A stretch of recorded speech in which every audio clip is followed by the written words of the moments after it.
Hai, kembali lagi sama aku Anjeli Sri Wahyuni, mahasiswi dari STIE MBI. By the way, di vlog kali ini aku agak sedikit lebih santai aja ya. Oh iya, aku sekarang lagi ada di kafe cuci mulut di kawasan Kukusan Beji Depok. Ada yang tahu? Pasti tahu lah ya. Di sini aku sekalian berbagi penjelasan singkat tentang studi kelayakan bisnis. Oke, lanjut. Sebelum kita masuk ke penjelasannya, aku mau sedikit review kafe cuci mulut ini. Di sini pasti selalu ramai karena tempatnya yang estetik dan cukup nyaman. Harganya pun terjangkau. Dari mulai remaja hingga orang dewasa pasti mampir untuk nongkrong atau quality time. Makanya aku memilih kafe ini untuk tugas ujian akhirku di mata kuliah studi kelayakan bisnis. Oke teman-teman, studi kelayakan bisnis itu apa sih? Studi kelayakan bisnis itu adalah suatu kegiatan yang dilakukan untuk menentukan suatu bisnis layak atau tidak untuk dijalankan. Kegiatan ini meliputi identifikasi masalah, peluang, menentukan tujuan, menggambarkan bagaimana situasi bisnis, dan menilai berbagai manfaat yang dihasilkan. Dalam kaitannya dengan bisnis, studi ini bisa digunakan untuk membantu pengusaha mengambil sebuah keputusan yang tepat. Bagi seorang pemula, studi ini sangat penting dilakukan karena dapat menghindari pebisnis dari kerugian. Oke teman-teman, lanjut. Di sini ada manfaat studi kelayakan bisnis. Yang pertama, mengurangi risiko kerugian. Yang kedua, memudahkan perencanaan ke depannya. Yang ketiga, memudahkan dalam pelaksanaan kerja. Dan yang keempat, memudahkan dalam pengawasan bisnis. Oke teman-teman, saat ini orang sudah banyak yang menggunakan cara digital marketing untuk melakukan promosi terhadap bisnis yang mereka sedang jalani.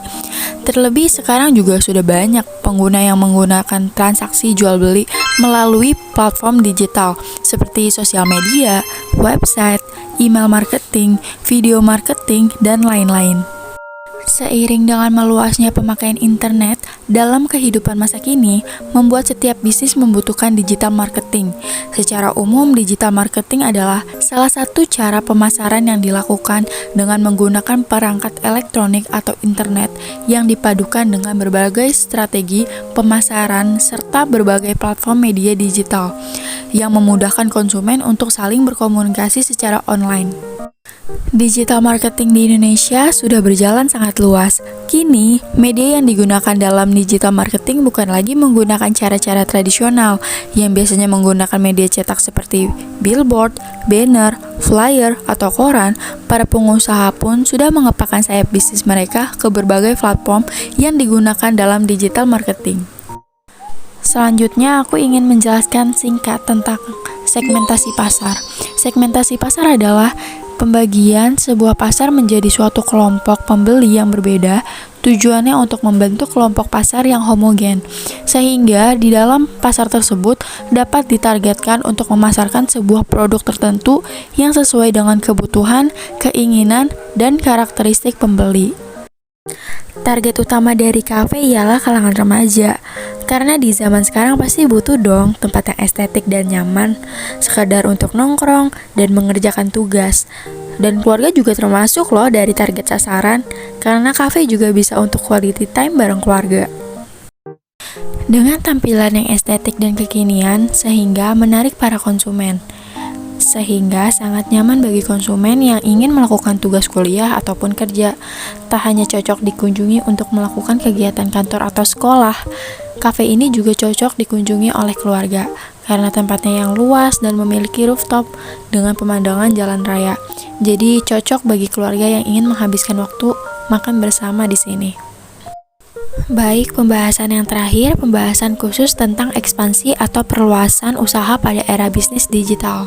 Secara umum, pengertian ekspansi di dalam bisnis merujuk pada segala macam aktivitas atau kegiatan untuk memperbesar atau juga memperluas jaringan usaha suatu perusahaan, baik itu dari sisi produksi atau juga dari sisi distribusi.